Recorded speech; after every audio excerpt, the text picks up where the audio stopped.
বলা হয়ে থাকে স্বাস্থ্যই সম্পদ। শারীরিক ও মানসিকভাবে সুস্থ থাকতে হলে স্বাস্থ্য সচেতনতার বিকল্প নেই। সঠিক খাদ্যাভ্যাস ও নিয়মিত পরিশ্রম মানুষকে সুস্থ রাখে। দেহ ও মন ভালো থাকলে বাড়ে কর্মদক্ষতা।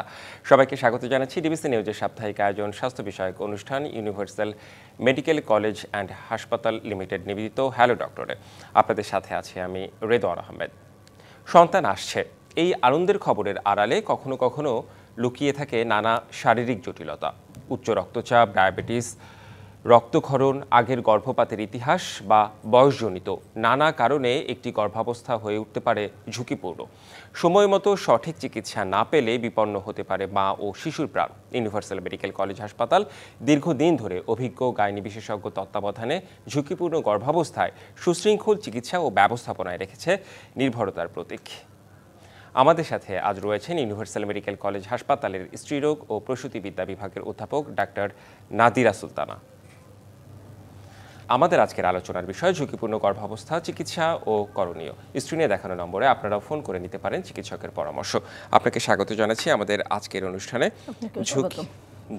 ঝুঁকিপূর্ণ গর্ভাবস্থা নিয়ে আলোচনা করতে চাই। শুরুতেই জানতে চাই যে ঝুঁকিপূর্ণ গর্ভাবস্থা বলতে আমরা আসলে কি বুঝি? আসলে যে গর্ভাবস্থায় মা অথবা বাচ্চা অথবা উভয়ই যে কোনো এক সময় গর্ভাবস্থার সময় ঝুঁকিপূর্ণ কন্ডিশনে পৌঁছতে পারে, তো সেটাই আসলে ঝুঁকিপূর্ণ গর্ভাবস্থা। এমন কি হতে পারে যে এই কন্ডিশনে থাকা অবস্থায় মা কিংবা শিশুর মৃত্যু কিংবা হয় না যে যে বিষয়গুলো, সেই বিষয়গুলো তো হওয়া খুব স্বাভাবিক নাকি? খুবই স্বাভাবিক অবশ্যই। এই বিষয়ে ঝুঁকিপূর্ণ গর্ভাবস্থায় তো মা অথবা শিশু বেশি ঝুঁকিপূর্ণ। যেমন আমরা যদি দেখি আমাদের যে মাতৃমৃত্যু তার 31% কিন্তু অতিরিক্ত রক্তক্ষরণ এবং 24% কিন্তু আমাদের এক্লাম্পসিয়া, যেটা খিঁচুনি রোগ বলা হয়, সেটা এই ঝুঁকিপূর্ণ গর্ভাবস্থার কারণে হতে পারে। এমনকি শিশু, যেটা আমরা নবজাতক মৃত্যুর কথা বলি, তার 70 থেকে 90% কিন্তু আসলে ডেলিভারি প্রসেস শুরু হওয়ার আগেই হয়। তো সেক্ষেত্রে কিন্তু শিশুর যে রোগ জন্মগত ত্রুটি ছাড়াও এই ঝুঁকিপূর্ণ গর্ভাবস্থার কারণে 30% ক্ষেত্রে মৃত্যু হতে পারে। তো এটা তো অবশ্যই খুবই ইম্পর্টেন্ট, খুবই গুরুত্বপূর্ণ বিষয়। আমি একটু জানতে চাই যে আসলে কোন মারা ঝুঁকির মধ্যে থাকে? এটাকে আমরা আসলে দুই ভাগে ভাগ করে বলতে পারি, যেমন গর্ভের পূর্ববর্তী অবস্থা এবং বর্তমান গর্ভাবস্থার কন্ডিশনটা। পূর্বাবস্থায় যদি কারো ইতিহাস নিয়ে জানতে পারি, 2 থেকে বা 3-এর বেশি গর্ভ নিরোধ হয়েছে বা গর্ভ নষ্ট হয়েছে, তারপর আপনার বিভিন্ন সময়ের আগে ডেলিভারি পেইন উঠেছে, অথবা ফুল নিচে ছিল বিধায় অতিরিক্ত রক্তক্ষরণ হয়ে রোগী খারাপ হয়েছে, অথবা এমনও হতে পারে যে তার অনেকগুলো সার্জারির ইতিহাস আছে, যেমন প্রিভিয়াস 2 অথবা ততোধিক সিজার, অথবা তার যদি আগের থেকেই কিছু মায়ের মেডিকেল ডিজিজ থাকে, যেমন আমাদের ডায়াবেটিস, আনকন্ট্রোল, হাইপারটেনশন, যেটা পরবর্তীতে আমাদের এক্লাম্পসিয়া করতে পারে, অথবা হার্টের ডিজিজ, এপিলেপসি, এগুলো থাকলে তো অবশ্যই ঝুঁকিপূর্ণ। এই মারা যখন গর্ভে নিবে তখন তাদের এই গর্ভবতী অবস্থাটা খুবই ঝুঁকিপূর্ণ হয়। বর্তমান গর্ভাবস্থায় আমরা বলতে পারি, যেমন বয়স কিন্তু খুবই ইম্পর্ট্যান্ট একটা জিনিস। 18 বছরের নিচে অথবা 35 বছর উপরে কিন্তু গর্ভাবস্থা ঝুঁকিপূর্ণ। প্রথম প্রেগনেন্সি, হাইট একটা ইম্পর্টেন্ট ব্যাপার, কারণ 4 ফিট 10 ইঞ্চি নিচে হলে কিন্তু নর্মাল প্রসব বেদনা উঠলে এটা ঝুঁকি তৈরি করতে পারে। এছাড়া এই বর্তমান প্রেগনেন্সিতে যে মায়ের একের অধিক বাচ্চা থাকে, বাচ্চার পজিশনটা ইম্পর্টেন্ট, যেমন উল্টো বাচ্চা, আড়াআড়ি বাচ্চা, এগুলো থাকলে অবশ্যই ঝুঁকিপূর্ণ অবস্থা তৈরি করতে পারে। মানে বাচ্চার পজিশনটাও কিন্তু পজিশন অবশ্যই গুরুত্বপূর্ণ। আর এখন যেটা রিসেন্ট, এখন তো আমাদের assisted reproductive technology, that means test tube baby, নিশ্চয়ই আপনারা শুনেছেন, এটাও কিন্তু ঝুঁকিপূর্ণ গর্ভাবস্থায় তৈরি করতে পারে। এটাও একটা অনেক ইম্পর্টেন্ট জিনিস মাথায় রাখতে হবে। আচ্ছা, সেই ক্ষেত্রে কি বাচ্চাও ঝুঁকিপূর্ণ হয়? মা ঝুঁকিপূর্ণ হলে তো নিশ্চয়ই বাচ্চারও ঝুঁকি থাকে। সেই ক্ষেত্রে এই প্রেগনেন্সিগুলোতে প্রেশার, আনকন্ট্রোল ডায়াবেটিস, এই ধরনের সমস্যা বেশি হয়। তো সেক্ষেত্রে তো বাচ্চা অবশ্যই ঝুঁকিপূর্ণ হতে পারে, বাচ্চাও ঝুঁকির মধ্যে থেকে যায়। গর্ভাবস্থায় মা ঝুঁকিপূর্ণ হলে বাচ্চাও ঝুঁকিপূর্ণ হতে পারে। আচ্ছা, এই ক্ষেত্রে আসলে একজন মা বুঝবেন কি করে যে তিনি ঝুঁকিপূর্ণ? আপনি বললেন যে অনেকগুলো রোগের সিমটমের কথা বললেন, কিংবা গর্ভপাতের ইতিহাস থাকলে, কিন্তু একজন মায়ের সচেতন হওয়ার বিষয়গুলো কি হতে পারে এখানে, যে উনি বুঝবেনই যে কিভাবে যে আমি ঝুঁকিপূর্ণ অবস্থায় রয়েছে, আমার সচেতন হওয়া প্রয়োজন? এই ক্ষেত্রে মাকে আসলে ইন্ডিভিজুয়াল নিজেকেই চিন্তা করতে হবে। যেমন তার যদি পূর্বের ইতিহাসগুলো থাকে, সেগুলো তো সে কিছুটা রিয়েলাইজ করতে পারবে সে ঝুঁকিপূর্ণ। আর যদি মেডিকেল ডিজিজগুলো আমরা বলি, সাধারণত পূর্বের ইতিহাস যদি থাকে, তার ডায়াবেটিসের ক্ষেত্রে আগের প্রেগনেন্সিতে, অথবা ফ্যামিলি হিস্ট্রি থাকলে, অথবা হিস্ট্রি থাকলে। আর প্রেশারের ক্ষেত্রে আমরা বলতে পারি, প্রেশার আসলে অনেকটাই আননোটিস থেকে যায়, এটা গর্ভবতী চেক আপে যখন আসে তখনই হতে পারে। এছাড়া কিছু সিমটম তৈরি করে, যেমন পা ফুলে যাওয়া, মাথা ব্যথা হওয়া, শরীর ফুলে যাওয়া, এগুলো কিন্তু প্রেশারের একটা উপসর্গ। তো এগুলো থাকলে অনেক সময় ওনারা বুঝতে পারেন। আচ্ছা, এই ক্ষেত্রে আমি একটু সময়কাল ধরে কথা বলতে চাই। আমি যদি আমরা 10 মাস বলে থাকি, 10 মাস 10 দিন, পুরো সময়কালটার মধ্যেই আসলে একজন মাকে খুব সচেতনভাবেই চলা উচিত, তাই না? অবশ্যই। আমি যদি বলি এই সময়টার মধ্যে বিশেষ কোনো ঝুঁকিপূর্ণ সময় আছে কিনা, যে সময় ডক্টররা বলে থাকেন যে আপনি এই সময় বেশি হাঁটাচলা করবেন না কিংবা হাঁটাচলা করবেন? আসলে প্রেগনেন্সি যদিও আমরা বলি একটা নর্মাল ফিজিওলজিক্যাল কন্ডিশন, কিন্তু এটা যে কোনো সময়, প্রেগনেন্সি যে কোনো সময়, ইভেন ডেলিভারির সময় ঝুঁকি তৈরি করতে পারে। প্রতিটা ট্রাইমাস্টারে তার জন্য সাবধানে থাকতে হয়। তারপর আমরা যাদের পূর্ববর্তী ইতিহাসের উপর এটা ডিপেন্ড করবে। যেমন কারো যদি 2 থেকে 3টা প্রেগনেন্সি, আর্লি প্রেগনেন্সি মানে প্রথম 3 মাসের মধ্যে লসের হিস্ট্রি থাকে, এই সময়টা অবশ্যই তাকে আমরা রেস্টে থাকতে বলি।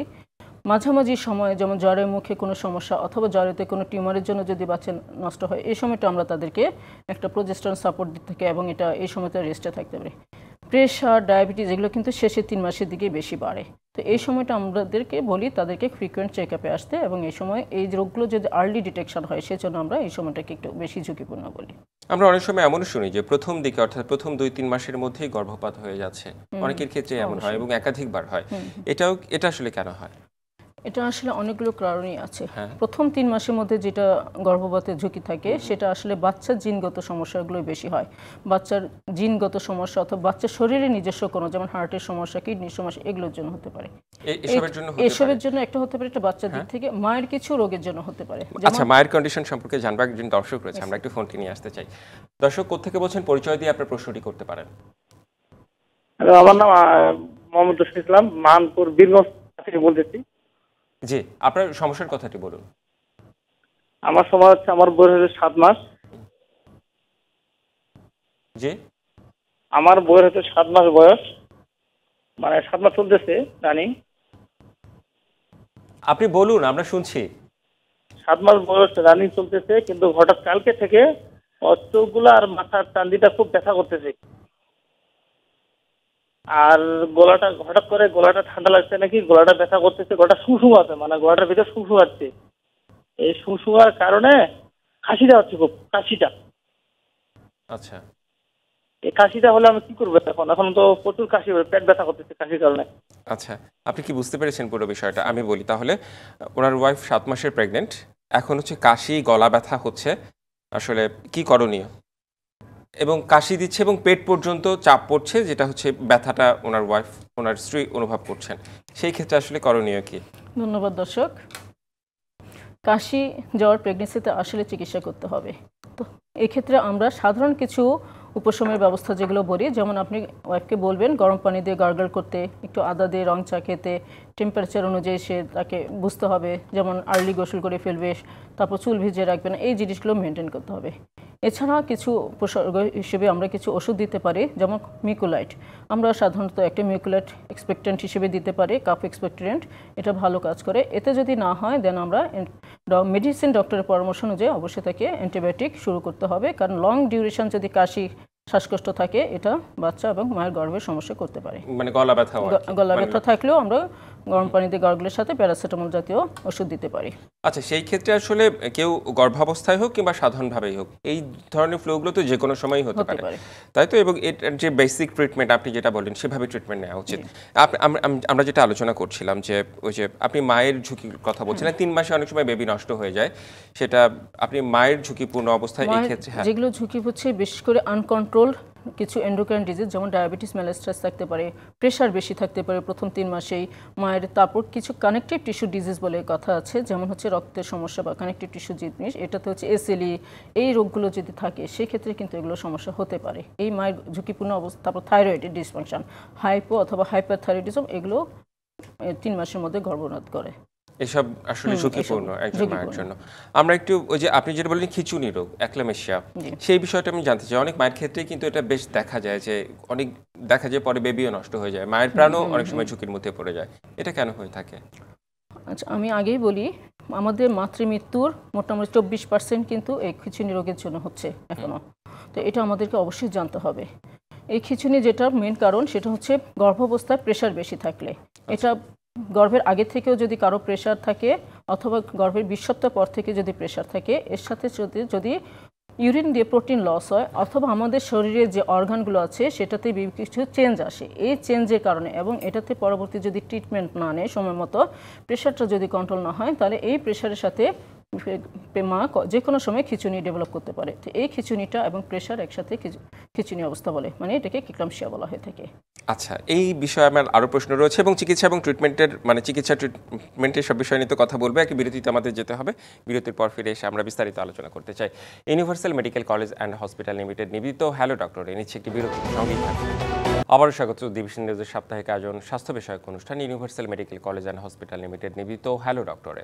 আজকের আলোচনার বিষয় ঝুঁকিপূর্ণ গর্ভাবস্থা, চিকিৎসা ও করণীয়। আলোচনা করতে আমাদের সাথে স্টুডিওতে উপস্থিত আছেন ইউনিভার্সাল মেডিকেল কলেজ হাসপাতালের স্ত্রীরোগ ও প্রসূতিবিদ্যা বিভাগের অধ্যাপক ডাক্তার নাদিরা সুলতানা। বিরতির পর আবারও আপনাকে স্বাগত জানাচ্ছি। আমরা খিঁচুনি নিয়ে বিরতির আগে কথা বলছিলাম। আমি একটু রোগ নির্ণয়ের বিষয়ে কথা বলতে চাই। আসলে রোগ নির্ণয় কিভাবে করা হয়, এই ক্ষেত্রে আসলে প্রসেসটা একটু যদি ডিটেইল বলতেন। যে কোনো রোগ নির্ণয় করতে হলে আসলে আমাদের অ্যাকচুয়ালি যেটা লাগবে, প্রথমে হচ্ছে রোগীর ইতিহাসটা জানতে হবে, তারপর তার শারীরিক কিছু পরীক্ষা নিরীক্ষা করে আমরা ইনভেস্টিগেশন দিব। তো এই ক্ষেত্রে ইতিহাসটা আমাদের খুবই জরুরি। তো রোগীর আমাদের ক্ষেত্রে ইতিহাসটা নিতে হবে, যেমন তার বিয়ের বয়স কতদিন, দীর্ঘদিন পর বাচ্চা কিনা, বা ওষুধ খেয়ে বা টেস্ট টিউবের মাধ্যমে বাচ্চা কিনা, যেহেতু এগুলো ঝুঁকিপূর্ণ গর্ভাবস্থা তৈরি করতে পারে। এছাড়া আমরা জানতে পারি যে তার আগের যদি বাচ্চা হয়ে থাকে সেগুলো কোথায় হয়েছে, কিভাবে হয়েছে, সেগুলোতে কোনো সমস্যা হয়েছিল কিনা সেই প্রেগনেন্সিগুলোতে। এছাড়া তার কোনো অসুখ, মেডিকেল ডিসঅর্ডার, যেমন আমি আগেই বলেছি ডায়াবেটিস, প্রেশার, এপিলেপসি, হার্ট, এই ধরনের কোনো রোগ আছে কিনা, থাকলে সেগুলোর জন্য কী ওষুধ খাচ্ছেন, সেগুলো কন্ট্রোল কিনা, তো এগুলো আমাদেরকে অবশ্যই জানতে হবে। দেন আমরা এই প্রেগনেন্সিতে আমরা তাকে কিছু পরীক্ষা নিরীক্ষা করেও দেখব, তার শারীরিক পরীক্ষা, যেমন হচ্ছে হাইট, ওয়েট, এগুলো আমাদেরকে দেখতে হবে। হাইট, ওয়েট দেখার পর আমরা তার প্রেশার দেখব অবশ্যই, যেহেতু প্রেশার একটা ঝুঁকিপূর্ণ অবস্থা করে। এরপর আমরা যেটা একটু পেটের এক্সামিনেশন করতে পারি, এটাকে আমরা অ্যাবডোমিনাল এক্সামিনেশন করে এই বাচ্চার পজিশনটা দেখতে পারি। বাচ্চা যদি উল্টো থাকে সেটাও ঝুঁকিপূর্ণ, বাচ্চা যদি আড়াআড়ি এইভাবে থাকে ঝুঁকিপূর্ণ। দেখুন আমরা পেলভিস যে জায়গাটা আছে, দ্যাট মিনস বাচ্চা যে বের হবে সেই জায়গাটা কি না, বের হওয়ার জন্য উপযুক্ত কি না, সেটাও আমাদেরকে দেখতে হবে। কারণ পেলভিস যদি ছোট হয়, হাড় যে দিক দিয়ে বাচ্চা বেরোবে, সেটা কিন্তু অবশ্যই ডেলিভারি প্রসেসে ঝুঁকিপূর্ণ অবস্থা তৈরি করবে। এই পরীক্ষা নিরীক্ষার পর আমরা অবশ্যই তাদেরকে কিছু ইনভেস্টিগেশন দেব। অ্যাকচুয়ালি আমাদের প্রেগনেন্সিতে যে নর্মাল ইনভেস্টিগেশন, অ্যান্টিনেটাল কেয়ারের রুটিন ইনভেস্টিগেশনের মাধ্যমে কিন্তু আমরা অনেক ঝুঁকিপূর্ণ অবস্থা ডায়াগনোসিস করতে পারি। যেমন আমি একটা ব্লাড গ্রুপ যদি করি, নেগেটিভ ব্লাড গ্রুপ, এটাও কিন্তু একটা ঝুঁকিপূর্ণ অবস্থা। হিমোগ্লোবিন করে রক্তশূন্যতা আছে কিনা দেখতে পারি। তারপর আমরা থাইরয়েড টেস্ট করে থাইরয়েড ডিসঅর্ডার থাকলেও ঝুঁকিপূর্ণ অবস্থা। আমরা হচ্ছে নর্মালি যেটা করি ডায়াবেটিস স্ক্রিনিং করলেই কিন্তু আমাদের পূর্ববর্তী হয়তো ডায়াবেটিক ছিল না, এখন প্রেগনেন্সিতে সে ডায়াবেটিস কিনাটে বের হয়ে আসছে। এভাবে দেন আমরা আলট্রাসোনোগ্রাফি, এটা তো আমরা 3 ট্রাইমাস্টারে 3টা আলট্রাসোনোগ্রাফি করি। প্রথম থেকে যে আলট্রাসোনোগ্রাফি প্রথম 3 মাসের, এটাতে কিন্তু বাচ্চা সিঙ্গেল না টুইন এটা দেখা হয়। তো যদি বাচ্চা সিঙ্গেল না হয়, একাধিক বাচ্চা হয়, এটা কিন্তু অবশ্যই একটা ঝুঁকিপূর্ণ গর্ভাবস্থা। মাঝের যে আলট্রাসোনোগ্রাফি আমরা 18 থেকে 22 সপ্তাহে করি, সেটাকে বলে অ্যানোমালি স্ক্যান। তো এই অ্যানোমালি স্ক্যানে আমরা বাচ্চার কোনো জন্মগত ত্রুটি আছে কিনা অথবা শারীরিক কোনো সমস্যা আছে কিনা এটা বোঝা যায়। তো এই শারীরিক সমস্যা থাকলেও কিন্তু এটা ঝুঁকিপূর্ণ একটা গর্ভাবস্থা তৈরি করতে পারে। শেষের দিকে আলট্রাসোনোগ্রাফিটা খুবই ইম্পর্টেন্ট। যেমন শেষের দিকে আলট্রাসোনোগ্রাফিতে আমরা বাচ্চার পজিশন দেখি, বাচ্চার সাইজ দেখি, ওয়েট দেখি, পানির পজিশন, সবচেয়ে ইম্পর্টেন্ট যেটা আমরা ফুলের অবস্থান দেখি। ফুল যদি নিচে থাকে এটা খুবই একটা ঝুঁকিপূর্ণ অবস্থা তৈরি করতে পারে। তো আমাদের এই রুটিন ইনভেস্টিগেশনের মাধ্যমে কিন্তু আমরা ম্যাক্সিমাম ঝুঁকিপূর্ণ অবস্থা ডায়াগনোসিস করতে পারছি। আচ্ছা, এটার উপরে ভিত্তি করে কি আপনারা সিদ্ধান্ত নেন যে বাচ্চাটি সিজার করে হবে নাকি হচ্ছে নরমাল ডেলিভারি হবে? এইটার উপর ডিপেন্ড করে অনেক সময় ডিসিশন নিতে হয়। এছাড়া ডেলিভারি যখন স্টার্ট হয় তখনও অনেক কিছুর উপর ডিপেন্ড করে হয়। তখন অনেক কিছু, যেমন আমার ফুলের পজিশন যদি নিচে থাকে, বাচ্চা যদি বড় থাকে, পানির পরিমাণ যদি কম থাকে, তাহলে আমরা এই বাচ্চাগুলো তাৎক্ষণিকভাবে সিদ্ধান্ত নিতে হয়। জি, একজন দর্শক রয়েছে ফোনে, আমরা একটু ফোনটি নিয়ে আসতে চাই। দর্শক কোত্থেকে বলছেন, পরিচয় দিয়ে আপনার প্রশ্নটি করতে পারেন। জি, আসসালামু আলাইকুম। আমি রাখি অনেক কোনোভাবে নেটওয়ার্ক সমস্যা হচ্ছে, আপনি প্লিজ আরেকবার বলবেন। জি জি, আমি যখন প্রেগনেন্ট ছিলাম না, এর আগে আমার হাঁটুতে এবং পায়ের গোড়ালিতে ভেইনে একটা পেইন ছিল, মানে রগে খুব সম্ভবত। বাট প্রেগনেন্সির পরে গত 3 মাসে এই পেইনটা চলে গেছিল। কিন্তু যখন এই যে 16 মান্থ 16 সপ্তাহ আবার আমি ক্রস করছি, তখন দেখা যাচ্ছে হঠাৎ করে গত 2 সপ্তাহ থেকে আমি আবার এই পেইনটা ফিল করছি। মানে আমার পায়ের হাঁটু থেকে গোড়ালি পর্যন্ত মাংসের যে নরম যে মাংসটা আছে, এই মাংসের ভেইনে খুব সম্ভবত একটু টান লাগে। বসতে গেলে ইভেন্চুয়ালি দেখা গেছে আমি যখন কমোডে বসছি তখনও আমি এই ফিলটা হচ্ছে ব্যথাটা, বা আমি মোড়াতে যখন বসতে যাচ্ছি তখনও। আমি একটু বলি, আমার প্রেগনেন্সি ফার্স্টের দিকে আমি যখন ওজন মেপেছিলাম তখন আমার 80 কিলো ওজন ছিল। হ্যাঁ, আর ডায়াবেটিস আমি মেপেছি গত সপ্তাহে, আমার ডায়াবেটিস নেই, 5.7 মতো এসেছে। আচ্ছা, তাহলে ওনার জটিলতা হচ্ছে যে হাঁটুতে ব্যথা কিংবা হচ্ছে ভেনে টান পড়ছে। হাঁটুতে, এক্স্যাক্টলি হাঁটুতে না, পায়ের যে নরম মাংস যেটা মাসল যেটাকে বলে, এইটাতে আমার ভেইনের ভেতরে একটা টান লাগছে যখন আমি বসছি, বিছানাতে শুতে যাচ্ছি বা মাংসপেশিতে টান লাগছে। মাংসপেশিতে, রাইট, মাংসপেশিতে না, এক্স্যাক্টলি ভেইনে বোধহয় একটা রগে টান লাগছে। জি, আমরা একটু আপনার সমস্যা নিয়ে একটু কথা বলার চেষ্টা করি যে আসলে ওনার 16 মাস উনি বললেন, সেই ক্ষেত্রে 16 সপ্তাহ, দুঃখিত। হ্যাঁ, সেই ক্ষেত্রে আসলে কি করা উচিত এখন? ওনার কোশ্চেনটা ছিল রগে টান পড়ছে। হ্যাঁ হ্যাঁ, আচ্ছা, এটা আসলে প্রেগন্যান্সিতে খুবই কমন। রগে বলছে যে মানে মাংসপেশিতে, মাংসপেশিতে টান পড়ছে। এটা অনেকগুলো কারণে হতে পারে। আগে আমাদেরকে দেখতে হবে কারণগুলো কি। যেমন কারো যদি অতিরিক্ত বমি হয়, সেক্ষেত্রে যদি উনি এটা কারেকশন না করেন, পানি কম খেলে হতে পারে, ঘুম কম হলে হতে পারে, দীর্ঘক্ষণ যদি উনি এক পজিশনে দাঁড়িয়ে থেকে কাজ করেন অথবা দীর্ঘক্ষণ এক পজিশনে বসে থেকে কাজ করেন, তাহলে কিন্তু এই সমস্যাগুলোর জন্য হতে পারে। এবং এটা প্রেগনেন্সিতে খুবই কমন। আমাদের যে জ্বরটা বড় হয় প্রেগনেন্সিতে, একটা নার্ভের উপর চাপ পড়ে, সায়াটিক নার্ভ বলে, এই চাপের কারণেও কিন্তু হতে পারে। তো এইটা ডেলিভারি প্রসেসে ইজিলি ভালো হয়ে যায়, যেটা সায়াটিক নার্ভের জন্য। তবে উনি যে সমস্যাগুলো বলেছেন এগুলোর জন্য কমন কিছু আমরা চিকিৎসা দিয়ে থাকি, ট্রিটমেন্ট।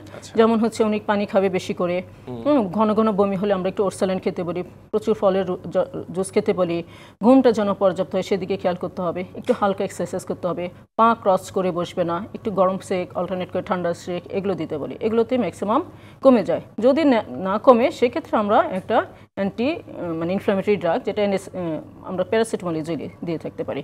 সাথে আমরা নিউরোবি নামক একটা ওষুধ দিই, যেটা ভিটামিন বি কমপ্লেক্স, এগুলোতে অনেক বেশি উপশম করে। জি, আমরা একটু আবার আলোচনা, যেটা আপনাকে ডায়াগনোসিস নিয়ে বলেছিলাম, এই ক্ষেত্রে আমরা তো নর্মাল কিছু ইনভেস্টিগেশন করেছিলাম, আমরা কিন্তু আরও কিছু স্পেশাল টেস্ট করতে পারি হাই রিস্ক বোঝার জন্য।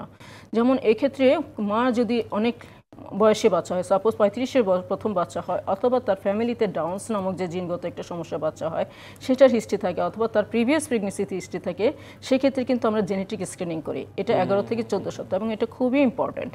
এখন যে বলে এটা ইভেন বয়স কম হলেও এটা সবাইকে অফার করা উচিত। এইখানে কিছু স্পেশাল ব্লাড টেস্ট করা হয়, আর হচ্ছে একটা আল্ট্রাসোনোগ্রাফি করা হয়। যে এইটাতে যদি পজিটিভ পাই, দেন আমি মানে জ্বরের থেকে একটু রস নিয়ে পরীক্ষা করি, অ্যামনিওটিক ফ্লুইড বলে, অ্যামনিওসেন্টিসিস, সেটা করে আমরা কনফার্ম হই। তো এইগুলো কিন্তু হাই রিস্ক প্রেগনেন্সির ক্ষেত্রে খুবই ইম্পর্টেন্ট, খুবই গুরুত্বপূর্ণ। এছাড়া আরও কিছু স্পেশাল ইনভেস্টিগেশন করতে পারি, যেমন ডপলার আল্ট্রাসোনোগ্রাফি। এটা করে কিন্তু আমরা 24 সপ্তাহে বুঝতে পারি যে মার প্রেশার বাড়ছে কিনা। আচ্ছা, এটা কিন্তু ইম্পর্টেন্ট। এছাড়া আমরা যদি 28 সপ্তাহের আল্ট্রাসোনোগ্রাফিতে ফুলটা নিচে পাই, দেন আমরা ডপলার আল্ট্রাসোনোগ্রাফি করে ফুলের পজিশনটা আসলে নিচে নামলো না কি আগের, বিশেষ করে তার যদি আগের একটা দুটো সিজারের ইতিহাস থাকে, সেক্ষেত্রে আরও দেখি যে আমাদের মূত্রনালী বা মূত্রথলিকে ইনভলভ করেছি কিনা, এগুলো দেখা খুবই জরুরি। এগুলো জরুরি। আমি একদমই সংক্ষেপে জানতে চাই, আসলে অনেক প্রশ্ন রয়েছে কিন্তু সময় স্বল্পতার কারণে আসলে আমরা ডিটেইলে যেতে পারি না। এই ব্যবস্থাপনা পুরো প্রক্রিয়াটা মা হওয়া থেকে, অর্থাৎ গর্ভধারণ থেকে শুরু করে ডেলিভারি পর্যন্ত সংক্ষেপে কিভাবে চলা উচিত, খাওয়া দাওয়া, আচ্ছা, এটা আসলে চলার ক্ষেত্রে যদি আমরা বলতে চাই, প্রথমে আমাকে যেটা বলতে হবে, প্রি কনসেপশনাল কাউন্সিলিংটা আসলে খুবই জরুরি। দ্যাট মিনস একজন ঝুঁকিপূর্ণ মা গর্ভ নেওয়ার আগে ডক্টরের কাছে এসে পরামর্শ নেওয়া উচিত। কারণ তার যদি প্রেশার, ডায়াবেটিস এগুলো থাকে, সে এটাতে সাথে সাথে প্রেগনেন্সি নেওয়া উচিত না, এটা কন্ট্রোল করে দেন প্রেগনেন্সিতে নেওয়া উচিত। এবং তার যদি জন্মগত কোনো ত্রুটির হিস্ট্রি থাকে আগের বাচ্চা অথবা ফ্যামিলিতে, অবশ্যই তাকে আমরা 3 মাস আগে থেকে ফলিক অ্যাসিড সাপ্লিমেন্টটা দিতে পারি। ঠিক আছে, তারপর এমন কিছু ওষুধ খাবে না সে, যেমন এপিলেপসিতে অ্যান্টি এপিলেপটিক ড্রাগ, এটাও কিন্তু বাচ্চার জন্মগত ত্রুটি করে। তো এই ড্রাগগুলো আমরা চেঞ্জ করে দিতে পারি। জি, আসলে সময় স্বল্পতার কারণে ডিটেইল আলোচনা করতে আমরা পারছি না, তবে যতটুকু বললে নিশ্চয়ই উপকৃত হয়েছে অনেকেই। আপনাকে অনেক ধন্যবাদ আমাদের আজকের অনুষ্ঠানে।